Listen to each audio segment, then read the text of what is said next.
کسی دیگه ببره داشت. من خودم بازی اون میخوام برم ولی کسی دیگه نمیذاریم بکشن اینجا. همه اون هستی پشتم به تو دیوار.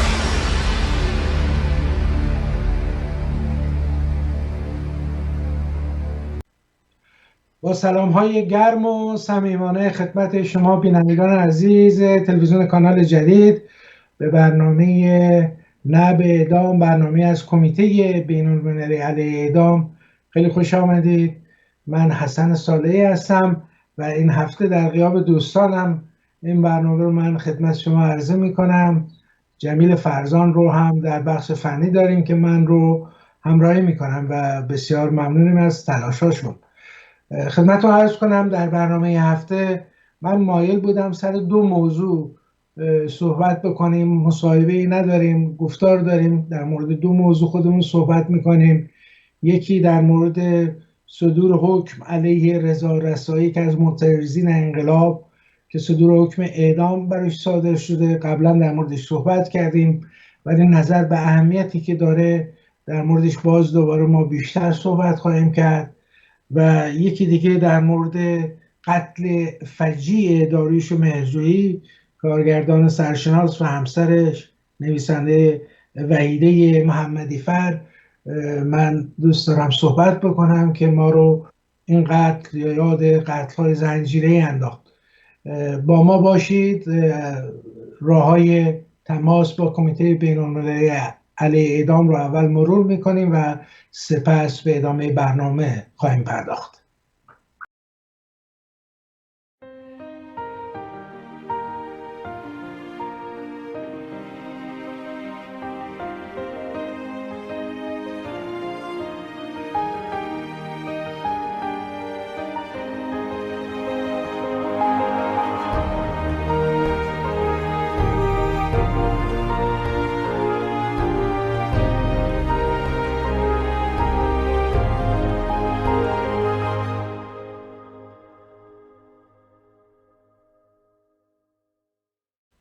دوستان عزیز، همونطور که در اعلان برنامه گفتیم اینجا میخوایم در مورد صدور حکم اعدام برای یکی از معترضین انقلاب زن زندگی صحبت بکنیم، زن زندگی آزادی صحبت کنیم که بسیار اهمیت داره این که واکنش اعتراضی در قبالش نشون بدیم. کیسی رو که در موردش میخوایم صحبت بکنیم رضا رسایی هستش که در آذر ماه سال گذشته دستگیر شد و الان مدتی در زندانه و تحت شکنجه های جسمی و روی شدیدی قرار داشته. ایشون قضیه از این قراره که در آبان ماه سال گذشته اینا در شهر صحنه کرمانشاه برنامه‌ای داشتن در متن انقلاب زن زندگی آزادی که سالگرد مرگ یکی از بزرگان به اصطلاح اقلیت یارسان رو گرامی بدارن. خب اونجا جمع میشن علیرغم همه تهدیدات حکومتی و حکومت نظامی که در کنار مزار این فرد جمهوری اسلامی برقرار کرده بود و اینها، ولی مردم جمع میشن و خلاصه شعارهای ضد حکومتی سر میدن و اونجا یکی از مزدوران حکومت به اسم نادر بیرامی رئیس اطلاعات سپاه شهر صحنه به هر حال به خانمی که از نظر اونها حجابش درست نبوده قرار گیر میده و این باعث اعتراض مردم میشه و زد و خورد و درگیری و نهایتاً در جریان این زد و خورد و درگیری که بین مردم و نیروهای حکومت در میگیره این مأمور حکومتی کشته میشه و یه عده‌ای رو بعد چند روز که میگذره رضا رسایی هم تو اون اعتراضات شرکت داشته، میره به کرج و در کرج ایشون رو دستگیرش میکنن و میارنش کرمانشاه و اتهامش میزنن توهین به رهبری، نمیدونم اقدام علیه امنیت ملی، اما اتهاماتی که به همه زدن که دستگیر کردن و به علاوه اینکه مشارکت در قتل و اونو متهم میکنن که عامل اصلی قتل بود. البته افراد دیگه هم دستگیر میکنن، 2 نفر دیگه هم دستگیر میکنن که یکی رو ظاهرا تبرئه میکنن و یه نفر دیگه هم سرنوشتش معلوم نیست و بالاخره رضا رسایی رو که دستگیر کرده بودن در کرج به کرمانشاه منتقل میکنن، این رو به اعدام محکوم میکنن. یعنی چندی پیش دادگاهی در یک دادگاه کیفری در کرمانشاه حکم اعدام ایشان رو صادر کرد.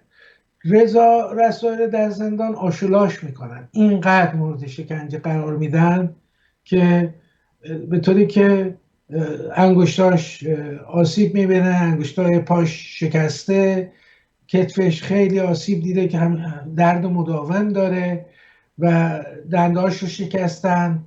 و حتی وقتی که آوردنش تو دادسرا برای دادگاهی کردنش و اینا، تو دادسرا به هر حال معلوم بود که آثار ضربات ضرب و شتم و شکنجه رو بدنش معلوم بود و هویدا بود و اینقدر این آدم رو زده بودن که نمیتونست تمرکزی داشته و سوالات ساده رو حتی نمیتونست جواب بده. یه همچین وضعیتی براش به وجود آوردن و حتی نمیدونست که ازش اعتراف گرفتن. تو همچین شرایطی ازش اعتراف میکردن زیر شکنجه که خب اعتراف بکنه که بله ایشون مثلا با ضربات چاقو اون فرد حکومتی رو، نادر بهرامی رو از پشت زده و خلاصه این عامل قتل بود و اینها، که اصلا خودش هم به یاد نمیاد کی این اعتراف ازش گرفتن، اینقدر مورد شکنجه قرار گرفته و بعدش بر اساس این شکنجه حکم اعدامش دادن.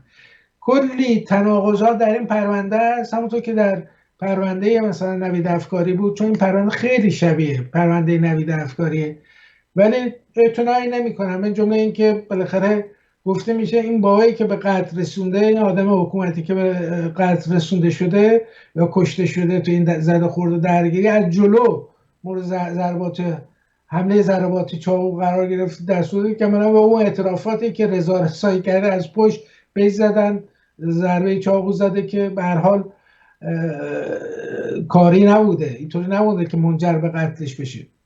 و البته تو اون فیلمایی هم که هست، رضا رسایی در موقعی که این زده خورد و درگیری صورت میگیره دیده نمیشه، اصلا وجود نداره و بعد ظاهرا صحنه برمیگرده و اونجا بعد این اتهامات بهش منتسب میکنن، نسبت میدن و بالاخره اینکه این تناقضات اینقدر زیاد بوده ولی قاضی یه طورایی میگه به علم قاضی بالاخره نمیتونن چیزی رو ثابت کنن، میگن به علم قاضی به هر حال حکم صادر شده و قاضی حکم صادر میکنه و بعد متوجه میشیم که قاضی به هر حال گفته آقا دستور از بالا اومده که چی حکم هرچی سریعتر صادر بکنیم برای رضا رسایی که سرو نیستش کنه از بین ببرم.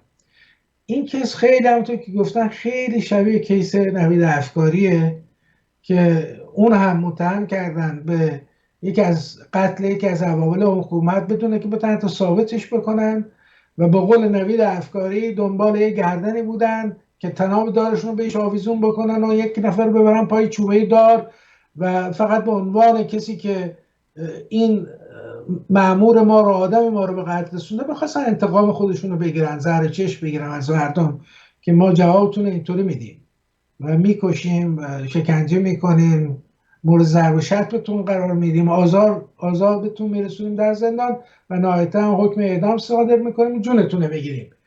این کل برنامه است. خب تو نوید افکاری خب ما کمپین بزرگ جهانی رو انداختیم و بالاخره خیلی زحمت زیاد کشیدیم ولی جمهوری اسلامی خیلی مخفیانه و اعدام کرد متاسفانه نوید رو که خشم و نفرت زیادی رو در جامعه برانگیخت. اگر یادتون باشه و از نوید به عنوان قهرمان صحبت کردم، خود نویدم در بیدادگاه‌های اینا اصلا تمام دستگاه قضایی جمهوری اسلامی رو زیر سوال برد و بیرحمی و قساوت اونها رو زیر سوال برد و اعتراض کرد، توپید، شورش کرد. حالا ما با کیس رضا رسایی روبرو هستیم که نباید بذاریم به سرنوشت تلخ نوید افکاری دچار بشه. این جوان متولد سال 1367 اسفند اگر اشتباه نکنم، سال 1367 اگر میشه 35 سالش فکر میکنم و این گناهی نکرده، جرمی مرتکب نشده، اومدن تو خیابون مثل بقیه مردم دست به اعتراض زده، حرفش خواسته، حقش خواسته و حق داره که اعتراض بکنه. و اون مأمور رژیم هم بیخود کرده که مردم و اون زن رو مورد تعرض قرار داده که حجابت رعایت بکنه، کوفت و زهرمار. بنابراین بحث ما اینه که الان تا دادگاه این حکم طبعا از طریق وکلای رضا قرار بره به دادگاه به اصطلاح عالی جمهوری اسلامی، اونجا مورد بررسی قرار بگیره که اگر ما این مدت رو فرصت داریم که یه کاری بکنیم، کمپینی راه بندازیم براش، حرکت وسیعی به وسعت ایران حقیقتا راه بندازیم که جلوی اعدام رضا رسایی رو بگیریم. الان خوشبختانه خانواده، بستگان، افراد نزدیک به خانواده اومدن این کیس رو با در جزئیات بسیار فراوانی رسانه‌ای کردن که این مثبت، و مادر که ویدئویی پر کرده که شیون رو زجه و زاری میکنه که بچه منو نکشید و اعدام نکنید، که اینها باید پاسخ مثبت بگیره به این معنا که نباید بذاریم رضا رسایی اعدام بشه. یعنی این وظیفه سنگینی که بر دوش ما قرار داره، یک نبرد بسیار مهم و تعیین کننده ای که ما نباید بذاریم 7 نفر اینا اعدام کردن تا حالا از معترضین انقلاب، نباید بذاریم 8مین نفر رضا رسایی باشه، جلوش باید بگیریم و به جمهوری اسلامی باز نشون بدیم که ما از جون کسایی که تو خیابون اومدن و شما میخوایم بکشین اونها رو با چنگ و دندون حفاظت میکنیم و خواهان لغو حکم اعدامی رضا رسایی هستیم و اینکه مثلا زندان باشه باز آزادش بکنن و ما خواهان آزادیش هستیم. بنابراین صدای رضا رسایی باشید، هر جایی که هستید هشتگ بزنید براش، اسمش تو رادیو شبکه‌های اجتماعی بگین، ویدیو کلیپ پر کنید برای ما بفرستید و از رضا رسایی در زندان حمایت کنید. به خانوادهش، به مادر بسلا غمگینش، ناراحتش پاسخ مثبت بدید، بگید ما شما مادر عزیز رو تنها نمیذاریم و کنار شما خانواده رنج دیده هستیم و نخواهیم گذاشت جمهوری اسلامی یکی دیگه از مبارزین، یکی دیگه از معترضین رو اعدام میکنه. این تنها راهیه که ما در مقابل خودمون داریم که حکومت اعدام رو به عقب برونیم و میتونیم اگر در وسعت سراسری واقعا کمپین را بندازیم. فراخوان من و همه شما عزیزان اینه که عضوی از کمپین نجات رضا رسایی بشید و نذاریم جوان اعدام بشه. سپاسگزارم.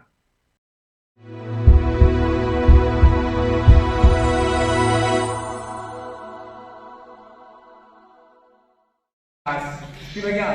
حرفای قشنگ میزنم. نه، من عصبانیم از این بی مسئولیتی، از این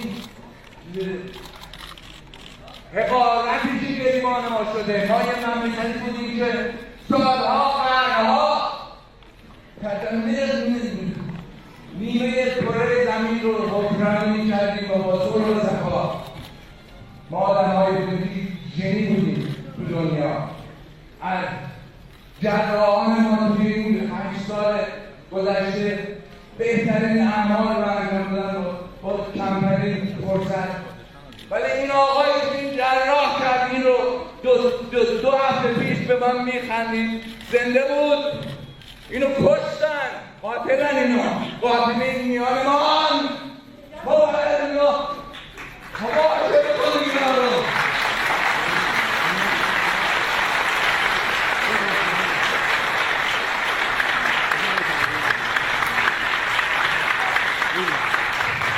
احمق که یک همچین گوهر گرامی رو نابود کردن، کشتن، اینا رو باید به ما.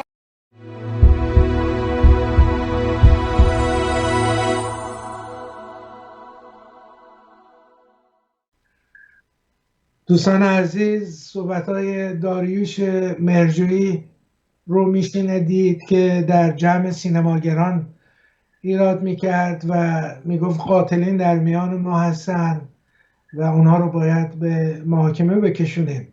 متاسفانه همین قاتلین، ایشون و همسرش خانم وحیده محمدی فرد رو به طرز فجیعی در منزلشون با ضربات چاقو به قتل رسوندن. قتلی که همه ما رو به یاد قتل‌های زنجیری در دهه 70 شمسی انداخت که طی اون به ویژه قتل فروهرها که و همینطور حمید حاجی زاده و کودک خردسالش کارون که به شیوه مشابه با ضربات چاقو به قتل رسیدن در خونه هاشون. شباهت این قتل به هم دیگه و اینکه خود مرجویی بارها از این صحبت کرده بود، نه فقط حالا تو این فیلمی که اینجا به نمایش گذاشتیم ما، بلکه قبلا هم گفته بود، انتقاداتی کرده بود به خاطر از محمد رضا جعفری از باندای تبهکار جنایتکار حکومت به خاطر اعمال سانسور، و معلوم بود که جمهوری اسلامی رو حساس کرد و بالاخره واکنش جمهوری اسلامی به این حرفا و کنش‌ها این بود که این دو انسان رو اینها نهایتاً به قتل رسوندن، مثل همون قتل‌های زنجیره‌ای که به قتل‌های به اصطلاح سکوت یا ساکت معروف شده که جمهوری اسلامی رسما به عهده نمیگیره، ولی همه شواهد و همه میدونن که قاتلین واقعی چه کسانی هستن. به قول زنده یاد داریوش مرجویی، قاتلین واقعی در میان ما هستن و کسی جز جمهوری اسلامی نیست که 44 ساله بر مسند قدرت و هر روزش یک جنایت و آدمکشی رو در این کشور راه میندازه و آخرین نمونه‌هاش همینه که ما شاهد قتل داریوش مرجویی و وحیده محمدی فر هست. خیلی مضحک و خنده‌داره که اینها الان اشک تمساح برای داریوش مرجویی همسرش میریزن و وزارت فرهنگ و ارشاد جمهوری اسلامی که بیشتر آثار داریوش مرجویی رو سانسور کرده بود، اصلا یک رنجی به این آدم، به این انسان تحمیل کرده بود، به انسان هنرمند، حالا میاد میگه پیگیری میکنیم مسئله قتلشون. رئیس جمهور و رؤسای سه قوه دستور عاجل و فوری دادن که ما میخوایم به این قتل رسیدگی بکنیم و سریع و فوری باز قاتلین پیدا بشن و فلان اینا. این حکایت مثل این حکایت دزدی میمونه که رفته بود دزدی و فریاد میداد دزدا رو بگیرید. حالا قاتل معلومه کیه، حالا میگه قاتل بگیرید. اینکه انتظار ما داشته باشیم از قاتل بره قاتل رو دستگیر بکنه، خب میرن یه عده دستگیر میکنن به گردنشون میندازن به خاطر اینکه نقش و جایگاه خودشون رو بپوشونن. این کاری که سناریویی که همیشه جمهوری اسلامی چیز کرده اجرا کرده، حتی در مورد قتل‌های زنجیره‌ای مگر کسایی که کشوندن به دادگاه گندش قد بالا اومد الان کجا؟ زندان دارن زندگیشونو میکنن، آزاد کردن دیگه. یعنی میخوام بگم که از جمهوری اسلامی نمیشه انتظار عدالتی داشت.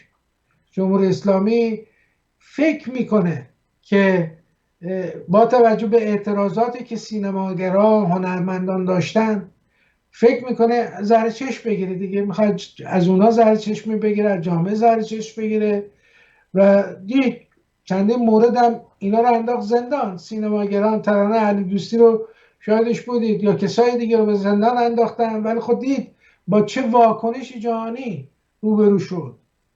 یعنی در ایران، در خارج کشور آبروی رژیم هرچی آبروی نداشتهش هرچی بیشتر رفت و مردم اعتراض کردن، خواهان آزادی شدن. حالا این مرگ‌های مشکوک یا کشتن در سکوت جمهوری اسلامی فکر میکنه خب میتونه کم هزینه تر باشه، چون مقصر ظاهرا معلوم نیست، نمیتونن مستقیما کسی جمهوری اسلامی مورد هدف قرار بده و اینا میتونن به راحتی شونه خالی کنن، از زیر تقصیر شونه خالی بکنن و در برن. ولی مردم قاتلین رو میشناسن. شک نداشته باشید که جمهوری اسلامی پاش تو این جریان هست و این قتل رو مثل قتل زنجیره‌ای ادامه ده. اگر اینا فکر میکنن دوره قتل زنجیره‌ای میتونن رو به وحشت ایجاد کردن بکنن، کو خوندن. دوره انقلاب زن زندگی آزادیه. مردم همینن به یک موضوعی برای اعتراضات بیشتر، برای بروز نارضایتی بیشتر. الان سینماگران یا اطلاعی که مردم سینماگران یا همحرفه‌های این دو عزیز منتشر میکنن، میگن تسلیت نمیگیم، محکوم میکنیم. محکوم یعنی شما یک قتل تروریستی که خودتون انجام دادید به یک معنایی دارن محکوم میکنن. اینطوریه، یعنی دست خودتون تو کاره. هیچکی باور نداره که یا آدم غریبه مثلا اومده سر مسائل شخصی یا دزدی یا مسائل از این دست به اصطلاح این دو عزیز رو به قتل رسونده باشه. دقیقاً الان این فیلم مستندی از داریوش مهرجویی همسرش هست در مورد داریوش مهرجویی در حال تهیه است که تو اونجا خیلی راحت میگه که قاتلین در میان ما هستن. خیلی یا در اون فیلم خیلی با صراحت از این صحبت میکنه که این رژیم فرزندان و جوانای ما رو میکشه، مفقود میکنه، از میان میبره، نابود میکنه. داره انتقاد میکنه توی فیلم. این فیلم رو قرار بوده به سال به مناسبت 85 سالگیش منتشر بشه. حتی اونجا میرن و با هم دیگه به اتفاق همسرش حجاب همسرش رو برمیده، میگه روسری دیگه دورش تموم شد. ببین جمهوری اسلامی از این مسائل آگاه بوده و اطلاع داشته و این ضربه مهلک رو وارد آورده و این دو عزیز رو به قتل رسونده. جمهوری اسلامی کور خونده اگر فکر میکنه میتونه با این نشانه ها جامعه رو به فضای رعب و وحشت بکشونه، با این اقدامات جوونانه و در این حال جنایتکارانه جامعه رو بترسونه و مردم نه فقط در مقابل جمهوری اسلامی کوتاه نمیان، نه فقط مرعوب نمیشن، بلکه عزمشون رو جزم میکنن که مقابل حکومت بیسن و سران این حکومت، عوامل این حکومت رو به دلیل این همه جنایتی که در طول 44 سال و من جمله قتل فجیع اخیر انجام دادن به پای میز محاکمه خواهند کشوند. همونطور که داریوش مهرجویی گفت قاتلین رو به پای میز محاکمه خواهیم کشاند. یاد عزیزشان گرامی باد. دوستان عزیز بیننده تلویزیون کانال جدید و برنامه نه به اعدام، به همینجا وقت برنامه هفته ما به پایان رسید. براتون تا هفته دیگه روزها و اوقات خوبی رو آرزو میکنم. شاد و سربلند باشید.